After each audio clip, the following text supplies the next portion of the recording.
What were my biggest takeaways from Raiders OTAs on Tuesday? That plus a whole lot more on Wednesday's edition of the Locked On Raiders podcast for June 5th, 2024.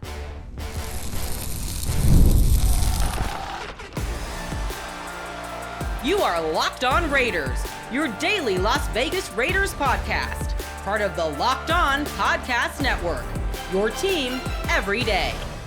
And welcome in, Raider Nation, to another edition of the Locked On Raiders podcast. Thank you so much for making the show your first listen of the day. Make sure you subscribe or follow for free on YouTube or wherever you get your podcast to get the latest edition of the show as soon as it becomes available. As always, if you're checking us out on YouTube, you know we appreciate that. Your support of the show continues to make it grow each and every day. And, of course, my man Ari getting it up on YouTube each and every day makes it grow as well. So we definitely appreciate Ari. Shout him out on Twitter, at Ari Produces. You can hit me up as well, at your boy Q254. And we got the Locked On Raider podcast voicemail line at 707-654-4693. As always, a lot of great feedback coming off that Locked On Raider podcast voicemail line. We'll get as many calls and texts in coming up in segment number 3. A lot of different subjects that we got to talk about, from X factors to quarterback competition and even more. Wide receiver number 3 and a lot more. So that's all coming up in segment number 3. Segment number 2 on Tuesday's show, I talked about what I was going to be looking for in OTAs on Tuesday, and it was a very good practice. It was great to be out there again.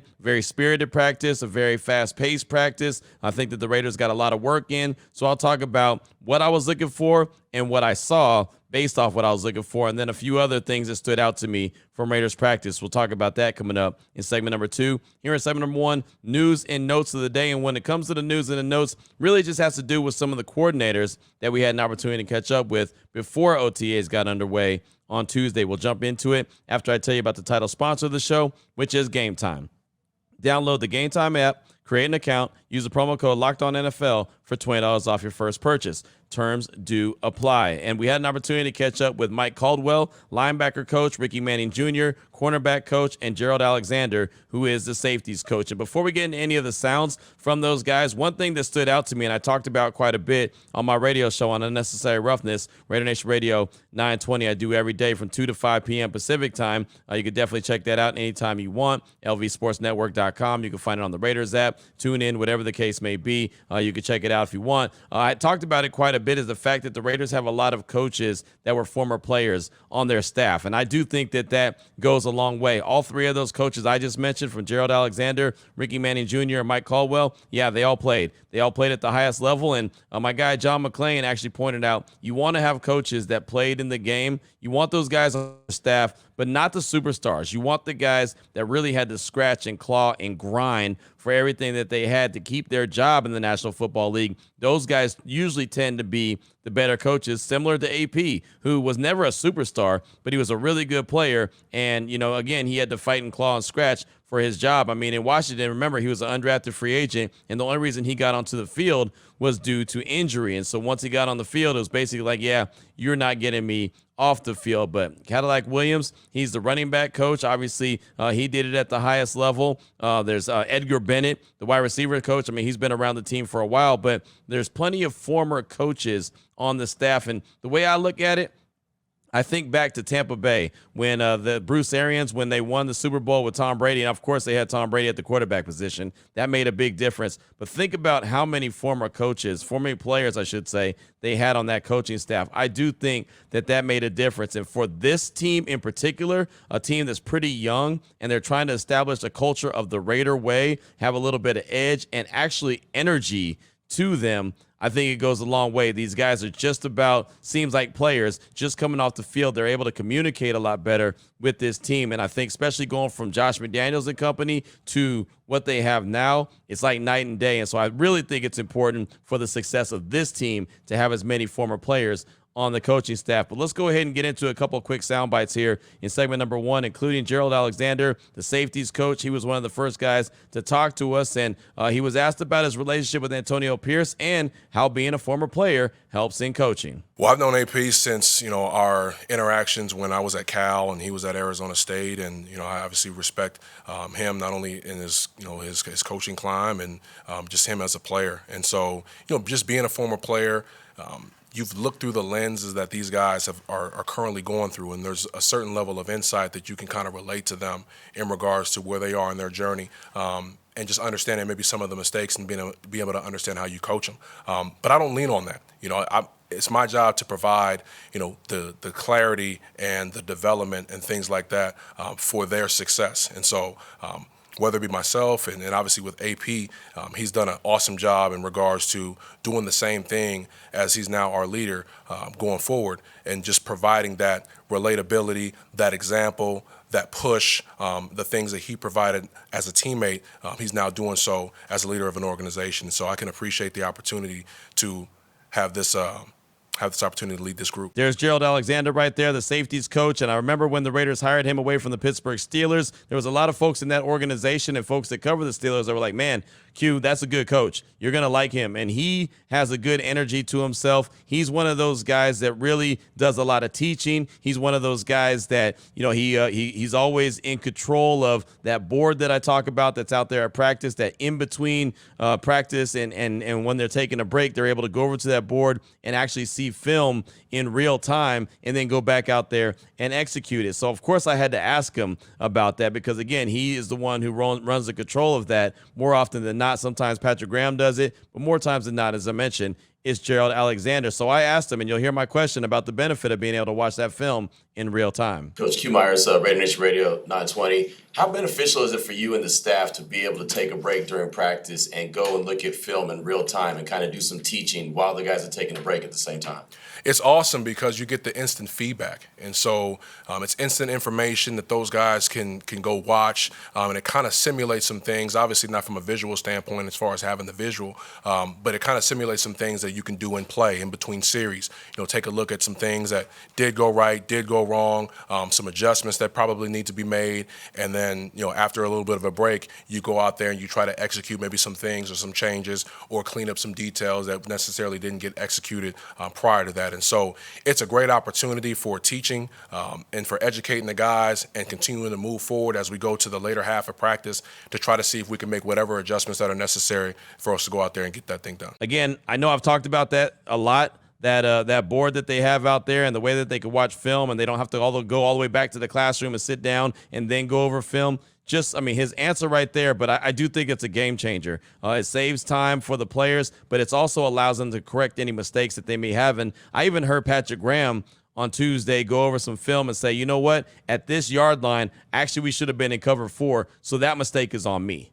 Right, so he's able to correct himself, and the coaches are able to correct themselves and see what they may have done wrong based off the way that the offense is trying to attack them, or vice versa when it's the offense looking at what the defense is doing. But I had to ask Gerald Alexander that because, again, I do think that that's a big-time difference maker, and since he is the guy that's controlling the board more times than not, thought he would be able to provide a really good answer for that. I also wanted you to hear from Ricky Manning Jr. He's the cornerbacks coach. He's a Fresno guy, went to Edison High. I asked him about that. He was excited about getting back to the West Coast after spending the last couple years in New York with the Jets. So he's back home. He played for the Raiders for a quick minute. He grew up a Raider fan. So he's just happy to be back. But I wanted to focus in with what he had to say on the corners that we're talking about in the room. We'll start out with the second-year guy, Jacorian Bennett. He was a 4th-round pick out of Maryland. Here's Ricky Manning Jr. on what he sees from JB. I think the most important thing for him now is he's not under fire. Being a rookie, you get thrown out there. I've been in that same situation. You're under fire, you still learning as you're going. Now he has a way higher understanding of the defense, of Coach Graham, how he calls it, and of the game. So it's a little bit slowed down for him now. So now he can really work on that development. He can really get better in the things he needs to focus on. And he's doing that. He's continuing to work. Is he ready? Heck yeah. We still got time to go, though. We still got time to prepare, and every day we're trying to get better. Each and every guy in that room, no matter where they at, and he's just part of that, too. There's Ricky Manning talking about what he sees from Jacorian Bennett and how he's in a better position than he was his rookie year. He's not stressed as much. He's just, he's not thinking as much. He's just able to go out there and play. And, of course, that's one of the big questions that we have. Who is going to be that corner across from Jack Jones? Who's going to be that corner that's going to be out there with Nate Hobbs? We know those two guys are going to be out there, but who is going to earn that job? JB could be that guy. Jacorian Bennett could be Brandon Faison. Could be a handful of others. They have some competition there. I don't know if they're going to go out there and sign a veteran or not. They have the money to do it, but they haven't made any moves. If they do make a move, I think it'll be closer to training camp than right now. I mean, again, they have mandatory minicamp coming up next week. Then they're off for the summer. So I don't really see any need for them to do it right now. It makes more sense when they get closer to Costa Mesa, California. So here's Ricky Manning talking about Jack Jones, and he's the guy, right? He's the guy that I look at as the alpha in that cornerback room. He's the guy that goes out and makes a bunch of plays. He's got that swagger. He's got that edge, and he's an outside guy. So here's Ricky Manning Jr. talking about Jack Jones. Jack, man, Jack's a character. Yeah, love it. Hey, it's funny because me and my wife always discussing. He kind of look like Nick Cannon to me, like he has that, what I'm saying, like everybody loves Nick Cannon, right? Like that's what Jack Jones is. Everybody loves him, he's a good character guy. He's hungry, but also he believes in second chances and being able to be here and with people that care about you. So I think it's going to be a big year for him because of those things, right? We're still working, we're still going, we're still grinding. That dude has some stuff in his legs that you just don't see. You know what I mean? Like I'm watching drills and I'm like, he covered that 5 yards in like 2 steps, like, you know what I mean? So he got some explosion stuff. He's a ball guy, which I love. I love guys that take away the ball. He can really do some special things. Once he locks in and he focuses, that dude can be pretty good. So really good stuff on Jack Jones right there, and excited about what he could bring to the table. Now I can never not see Nick Cannon whenever I think of Jack Jones, only because of what Ricky Manning Jr. had to say. But you can hear the energy in his voice when he's even talking about other players. That's what I'm talking about when it comes to former players that are coaches now on this staff. Their energy that they have is very infectious, and I'll tell you, man, Ricky Manning Jr., the energy he has, the personality he has, if that doesn't fit in with those guys in that secondary, in that cornerback room, I don't know what does. I mean, it just seems like that they're matched up perfectly with the players in their room. Nate Hobbs, he's a guy that, could be potentially in line for a contract extension sooner rather than later. We know that he plays a big role in this Raiders defense, but how big of a role does he play in the defense and the secondary? Well, here's Ricky Manning Jr., the cornerback coach, to tell you about it. Nate is the key that unlocks our defense. All right, that nickel spot is very special. That star spot is very special, and being able to play inside and outside is a unique characteristic to have. Just like Michael Carter with the Jets were last year, a pivotal piece to that defense. That's what Nate Hobbs is. That's what the star position has become.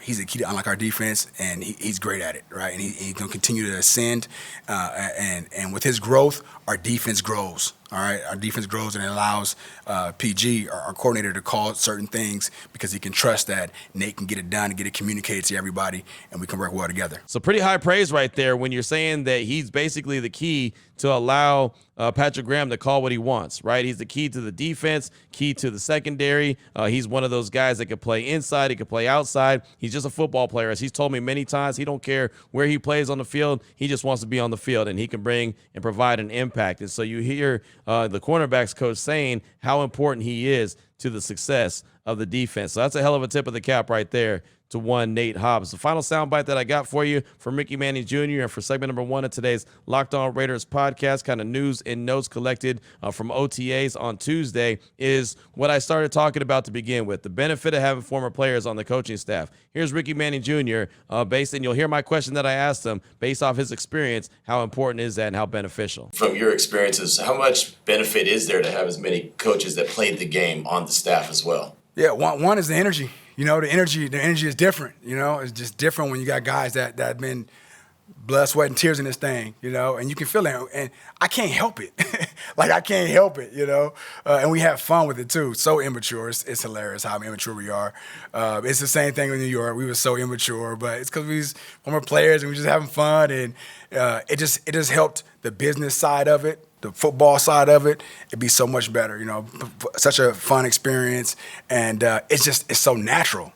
It's so natural. So I think that's the benefit of having a bunch of guys that played the game and also coached it at a high level and have been around some great coaches.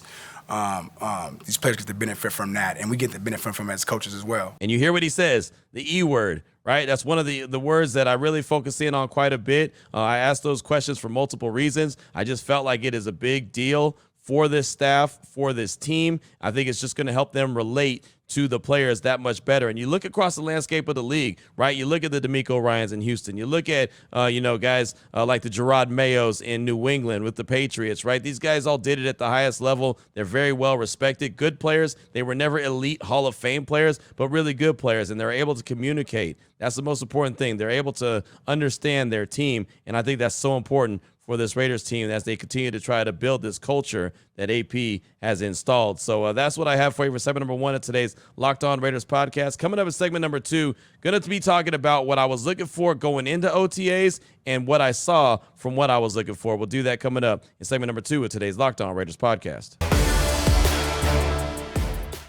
Before we get to that, though, I do want to tell you about Gametime. Gametime makes getting NBA Finals tickets even faster and easier. Prices on Gametime app actually go down the closer it gets to tip-off. You want to go to the NBA Finals, Boston and Dallas, get started on Thursday, you can do that. They have great last-minute deals, all-in prices, views from your seat, and their lowest price guarantee. Gametime takes the guesswork out of buying NBA tickets. And they've got all kind of different options for you and different ways for you to win and save money, I should say. Last-minute deals, you can save up to 60% off buying last-minute tickets for your events. They've got the zone deals. They've got the all-in pricing, seat views, the lowest price guarantee, or Gametime will credit you 110% of the difference. Your purchase is always going to be covered with the most flexible customer service policy in the ticket industry. Right now, take the guesswork out of buying NBA Finals tickets with Gametime. Download the Gametime app, create the account, use promo code LOCKEDONNFL for $20 off your first purchase. Terms do apply. Again, create the account, use the promo code LOCKEDONNFL for $20 off your first purchase. Download Gametime today. Last minute tickets, lowest price guaranteed. All right, Raider Nation, here we go. Segment number 2 of today's Locked On Raiders podcast. In Tuesday's show, I went over what I'll be looking for in OTAs. So now not only did I go back and look at these different categories and look for these different areas of the team to see what it looked like, because that's what I talked about that I was going to look for. I want to talk about what I saw from those areas. So let's go ahead and start with the quarterback competition. Of course, that's something that we're always going to pay attention to. Aiden O'Connell versus Gardner Minshew. And I know it's early. It's only June 5th, but Aiden O'Connell is clearly ahead of Minshew in this competition. He looked a lot more comfortable on Tuesday. He wasn't overwhelming where he was just fantastic. And it was like, oh man, that's the guy hands down. There's no doubt about it. But you can see he's more comfortable with the guys out there, the setting out there. There's still a long way to go in this competition, but Gardner Minshew's not there yet. Right? Aiden O'Connell was more accurate. He threw a better deep ball. He did a really good job in the red zone. I thought that was one that was really important. Really good job in the red zone. Of course, that's where the Raiders really need to figure out a way to thrive. They need to do a lot better than they've done in the, last handful of years where they struggled in the red zone. Aiden O'Connell was able to get the ball to some tight ends, whether it be Michael Mayer, Brock Bowers, Fotheringham. There was a lot of different guys that were able to get balls from Aiden O'Connell in the red zone. Thought that he did a really good job. So right now, if a game was to be on Sunday, Aiden O'Connell would be the starting quarterback. There's no doubt. But Gardner Minshew is going to have plenty to say about that. There's going to be days that O'Connell's going to struggle. There's going to be days that Minshew's going to struggle, right? There's going to be some days that these guys shine and flip positions and shine. But for what we saw on Tuesday, Aiden O'Connell was definitely the guy. So, again, just kind of, I guess if you're checking the box, you could check Tuesday off as Aiden O'Connell's day, no doubt about it. I also wanted to know if Jackson Powers-Johnson was going to be back at practice. We hadn't seen him in a couple weeks. Really, last time we saw him was rookie minicamp. He was there, full participant. Then the first OTAs that we were a part of, he was there, and then he left about halfway through practice, and we hadn't seen him again. And at first on Tuesday, I didn't see him again. I was like, man, he's still not out here. Then a little bit later, I saw him and Colton Miller come walking up, so they must have been inside working on something. He did show up. He was in uniform. He did not have a helmet. And you could tell he had not had a helmet on in a long time, right? Hair was perfectly done. I mean, he definitely did not have a helmet on at all. I don't know what the injury is to him. The Raiders obviously don't have to disclose that right now when it's OTAs. They don't have to tell us any of that. So we just have to sit back and wait and see when he gets back out there. He did kind of do a little bit of work off to the side with Colton Miller, and Colton Miller's coming back from his shoulder surgery that he had. So they're definitely not going to rush him out there. But yeah, Jackson Powers-Johnson did not do anything as far as work, but like I said, just kind of went over a couple little drills, in super slow motion with Colton Miller off to the side. I don't know. Again, I don't want to speculate. I don't want to say, well, maybe it's a head injury, maybe it's a this injury that I don't, just because I don't know. Right. I mean, it just wouldn't be fair for me just to throw something out there recklessly and say what it could be because I just don't know. But clearly something he either tweaked or banged up in that first OTAs that we saw him in, and he hasn't been out there since. So I'm not going to be concerned about it too much right now. Next week is mandatory minicamp. We should be out there for all 3 days of mandatory minicamp.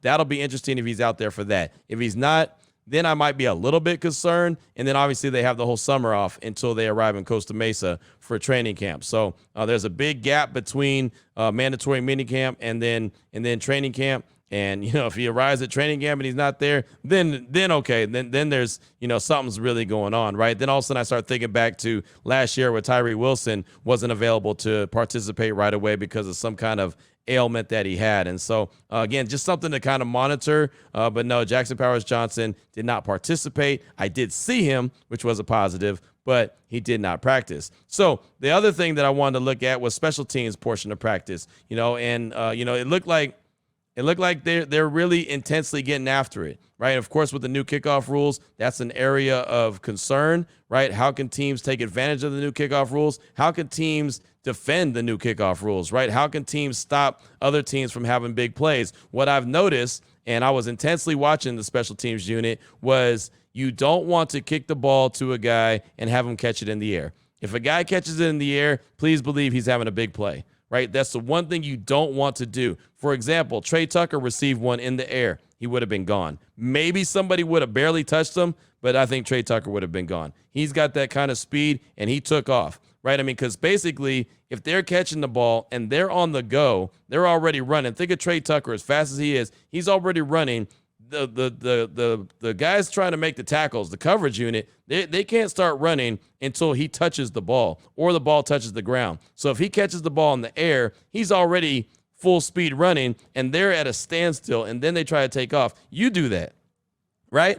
Do that in your front yard, right? Throw the ball up and stand there and let somebody get a running start and let them catch the ball, and then you can't move until they're already running. More times than not, they're probably going to run past you. Well, that's what Trey Tucker did. That's what Dylan Lobby did when I saw a couple of those plays. So the goal is to have the ball bounce, have it, just be a difficult ball, almost like a medicine ball, really hard to pick up. And it's a lot of strategy that goes into it. And the Raiders are really working on it a lot. They're working on having other guys kick the ball as opposed to just Daniel Carlson, other guys. And we've heard about the Chiefs having Justin Reed kick off just so he can be an extra defender out there to try to get the guys to the ground. The Raiders were working on some of that as well. I feel comfortable being able to talk about that because they've talked about it, right? They've talked about different alignments that they're doing, but there's a lot that goes into this, a lot of strategy. Like for the special teams unit now and the kickoff in particular, you're always going to be playing chess. You're never going to be playing checkers. It is definitely,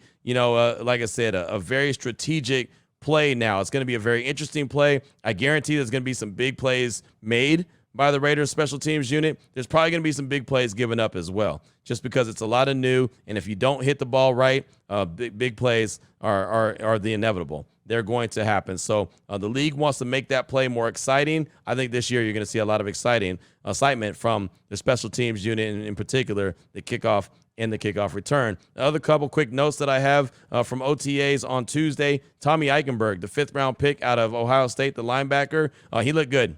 He looked really good. Had some nice breakups on some passes and really looked very comfortable. Anytime we talk to the coaches, like Mike Caldwell, we talked to him, the linebackers coach. He said he's an old school style linebacker. He's very much in the image of Robert Spillane. He's a guy. He's somewhat similar to Antonio Pierce as well. Just has those kind of tendencies. But he said he's a football player. You're really gonna like him. And what I saw from him on Tuesday was some really good things. But seeing him break on the ball and break the ball up, break the pass up, thought that was big. Tight ends I mentioned in the red zone, they were used a lot. They were used a lot all over the field. Right, Brock Bowers, Michael Mayer, they're going to be a problem. As long as the Raiders can get them the ball, they're going to look really good. As far as backup quarterbacks, Anthony Brown didn't look bad. Right, he had a pretty nice deep ball. Carter Bradley, he didn't look good. right? So, I mean, something's going to shake out with those guys. One of those guys will probably end up on the practice squad. Another guy will probably end up getting released. But Anthony Brown didn't look too bad. I know we haven't talked about him or Carter Bradley too much, but just watching those guys in particular throw a couple of the deep balls, he didn't look too bad at all. Carter Bradley definitely did not have a very good day. Watching the offensive line drills, I thought that they looked really good. They were putting in some work. Right. They were just the blocking schemes looked really good. And it's hard for offensive linemen to really get the work in right now. I mean, one, they're not in pads, but they're not hitting full contact. But just the way that they were, attention to detail on the blocking. And I was really up close and personal with them and the running backs. And I thought the offensive line drills looked really good. Obviously, we'll wait and see what it looks like when they have pads on and all the offensive linemen are out there and they're going up against a defensive line. But from what I saw, it looked pretty good. And then Cadillac Williams, right? Talk about another player who did it and now as a coach. He's a running backs coach. He was given some good instruction and teaching in particular. A lot of ball security technique, a lot of not, crossing your feet over technique. But a lot of times when a guy would make a rep and they didn't do something, he would stop. All right, hey, you got to hold it high and tight, or you got to make sure that your foot doesn't cross his foot. Make sure you slide, just do it like this. And just giving those instructions. And all the guys seemed to gravitate to it. Of course, he had them catching the ball in the backfield as well. But he was another guy in another group that I was basically standing right in front of and observing what they were doing in practice. So all in all, it was an up-tempo practice. Thought it was a really good day. The offense didn't look bad. The defense didn't look bad either. Max Crosby wasn't out there, so it was a lot more quiet. I think he was in the pool, wasn't out there practicing, but Max Crosby didn't need to be out there in the 105 degree heat that day. He just, was kind of chilling, doing his own thing. But I don't think anyone's worried about Max Crosby. All in all, like I said, for the day of practice, thought it was pretty good. Looking forward to next week for mandatory minicamp, where anybody who's under contract needs to be out there and present and accounted for. And so that's when we'll really get a good idea of what this team is looking like before they break for the summer. Coming up in segment number 3, what's on your mind? Your calls and texts straight off that Locked On Raider podcast voicemail line, 707-654-4693. We'll do it next here on the Locked On Raiders podcast. Before we get to that, though, I do want to tell you about one of our great sponsors here on the show, which is BetterHelp. Sometimes we all need the opportunity to get something off our chest. Big or small, certain things can really start to get to you. It's important to let that out, especially to someone who is unbiased in your life. Sometimes you're thinking about a career change. Sometimes you're thinking about, is it worth it? Is the money right? Is the family type situation right? Or is the family going to approve of a move? Or do you need to stick and stay? Is that job, is that raise coming or that promotion coming? Or how did that person get a job and you didn't get a job? Sometimes the job could be the most stressful thing, and it's not even having to do with actually what you're doing. It's kind of a lot of the, I say in air quotes, politics going on behind the scenes. And as I know, I've dealt with it before myself, it could become a very stressful thing. And sometimes it's easy to talk to someone and get their honest opinion. And sometimes it's hard to get their honest opinion because a lot of times people will give you their thoughts with their agenda in mind. And that's why therapy can help for you. And of course, therapy could be different for everyone. Problems come in different sizes and different categories. And so again, it's a lot of times that you just need to get something off your chest. So if you're thinking of starting therapy, you should give BetterHelp a try. It's entirely online. It's designed to be flexible and suited to your schedule. You can visit BetterHelp.com/lockedon. You can get 10% off your first month. That's BetterHelp, HELP.com/lockedon.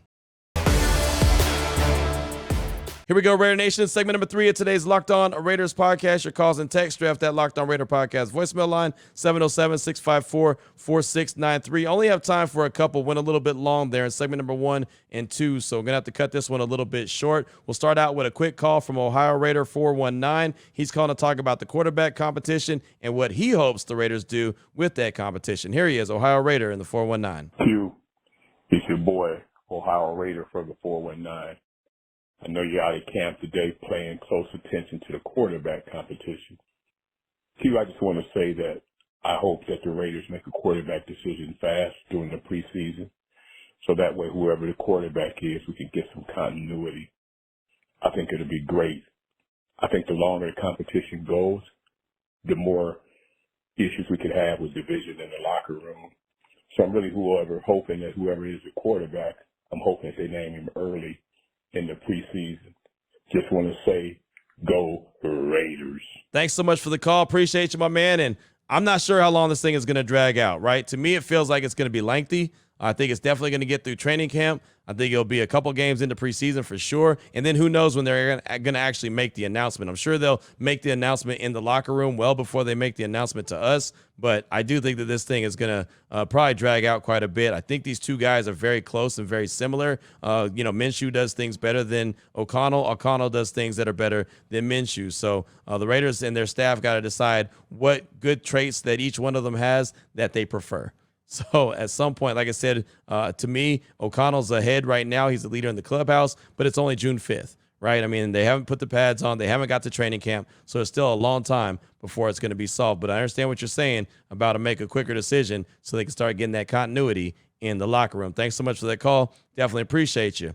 Up next, got a text from Chris in the 909. Says, hey, Q, it's Chris from the 909. I have a third wide receiver, so hear me out. What if we trade for Brandon Ayuk? We all know he's not happy in San Fran. He'll be back home in Vegas, and who doesn't want to play for your hometown? And it also brings him back with AP, that ASU connection. But what do you think about that? That's Chris in the 909. And Chris, thanks for the text. I appreciate you. And I know Christian McCaffrey got paid on Tuesday. He reset the running back market again. He was already the leader in the clubhouse when it came to the running back market. Now he's going to make $19 million in a year. And that's not running back money because you don't pay running backs. But Christian McCaffrey obviously is a different dude. I don't know what that means for Brandon Ayuk if they're going to plan on paying him, right? They're going to have to pay Brock Purdy sooner rather than later. So that's always a question. I don't know if they plan on trading him. I don't think that they're going to trade him anytime soon. If they do it, they'll probably be trading him before next season's draft or maybe around the trade deadline if they feel like things aren't going right with them. I don't see a situation where the Raiders are able to make that move right now. Now, with that being said, if the Raiders were able to find a way to get him in the mix, I mean, that's a hell of a wide receiver, right? I think he averaged about 17 or 18 yards per reception for the 49ers last season. He's a big-time player, and you're right, he would reconnect with AP. He's a Las Vegas guy. Of course, went to Arizona State and knows AP really well. So I could see that happening, but I don't see it happening right now. Let's put it like that. But I definitely could see him at some point reuniting and being with the Raiders and under AP as he knows him really well from Arizona State. So thanks so much for that text, my man. I definitely appreciate you. Not a crazy idea, that's for sure, especially after McCaffrey agreed to that deal. And you know that Brock Purdy's got to get paid sooner rather than later. What are they going to do with Brandon Ayuk? Up next, got a call from EP in Seattle. He's calling to talk about the player he believes the X factor is, and he's actually not talking about a player. He's talking about a coach. Here he is, EP in Seattle. Yo, Q, it's EP in Seattle. Hey, man. Once again, thanks for everything you do for the nation. You keep it real. I appreciate it. I know we all do. But I wanted to come in and hit you with my 2 cents on this X Factor thing. To me, honestly, the X Factor is Getsy.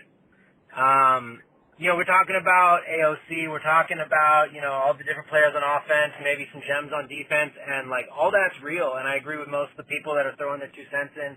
But what is Getsy? What's he going to bring to this? And, I wasn't super excited when we hired him.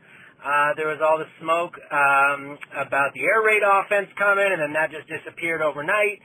And still kind of curious about what happened with that, actually. But then we got Getsy, and I think a lot of us went, what? Because, we saw what he did in Chicago. Obviously, Chicago's a pretty different-looking team this year with a lot of weapons. Everyone's talking about how stacked they are with the weapons and everything like that. But, he didn't have a ton in Chicago. Fields has been everything but impressive in his career. So is it this, is it that? But also, we didn't see him develop Fields at all and turn him into much of a quarterback. So what's he going to bring to the Raiders? Is he going to bring those lateral passes and not really go downfield? Is he going to, I don't know. But whatever he can make happen here with that offense is what we're going to live and die by. Is he going to be able to put AOC or Uncle Rico into a position to succeed or not? I'm real curious about it. But, hopefully he and along with the rest of the team and all the other pieces that we've talked about can finally give us something to cheer for. Hey, man, I appreciate you. Thanks for everything you do. Keep it real. EP, thanks for the call. Appreciate you. And, yeah, Luke Getsy is a name that's been floated out there a few times, right? And he's got a lot of I guess weight on his shoulders is the best way to put it. He definitely could be the X factor. Some people have mentioned that because of everything that you said. He's got the weapons with the Raiders. How does he set them up for success? He didn't have a good run of it in Chicago. Was that him? Was that Justin Fields?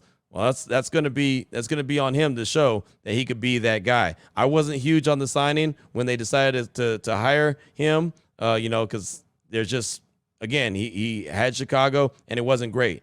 So now he's got an opportunity to be the Raiders offensive coordinator. We'll see what he can do, but he's got a lot of weapons, more weapons than he had in Chicago. He's got to get good, not conservative, good, consistent quarterback play to have an opportunity. But there's weapons there. He's just got to put him in the best position. And the one thing I don't want to see a whole lot of is a horizontal game. I want to see the north and south. I don't want to see sideline to sideline, east and west, right? I don't want to see a whole lot of that. That's when he starts to get himself in trouble. Yeah, you're going to have to dump some balls off every once in a while. I get it. And every once in a while you have some, quick hitters to the outside that you hopefully get some big plays. But if that is not working, I don't want to see it consistently happen. That's one of the things he got in trouble with when he was in Chicago. Thanks so much for that call. I do appreciate you. We got time for one more. This is a text from Rich in Searless Valley. He says, Q, it's Raider Rich from Searless Valley. Thanks for all that you do. You're my first listen of the day. I want to talk about the starting quarterback. One thing AP has established is that the best player will win the job. He benched the hot garbage quarterback, which was Jimmy G last year, and put in O'Connell. If Aiden wins the starting job, it'll be because he earned it.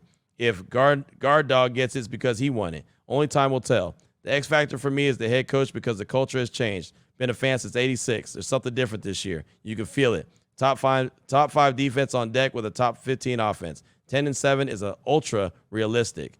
Go Raiders. That's Rich in Searless Valley. Thanks so much for the text. Appreciate you. And yeah, that's the one thing I feel very comfortable with. Whoever gets the starting quarterback position has earned it as well, right? I don't think just because Gardner Minshew has a $25 million contract with $15 million guaranteed, he's automatically going to be slid into the starting job. I don't see that. And just because Aiden O'Connell has a good relationship with AP, I don't think that's going to get him the job. He's going to definitely have to go out there and earn it. Now, the only thing I said about the relationship with AP, if it's close, I think that'll be the deciding factor is the relationship. But I don't think that, the money that Gardner Minshew has, I don't think that that's going to, I don't think that's going to be a part of the recipe at all. It's definitely going to go out to whoever earns the job. For my money, I believe it's going to be Aiden O'Connell. He's the leader in the clubhouse right now from what we've been able to see, but it's very early and there's a lot of time for the quarterback competition. But Rich, thanks so much for that text. I do appreciate you, and that's all I got time for on today's show. Still got a call from Jacob in Hanford, a text from Ant Dog in the ATL. We'll get to that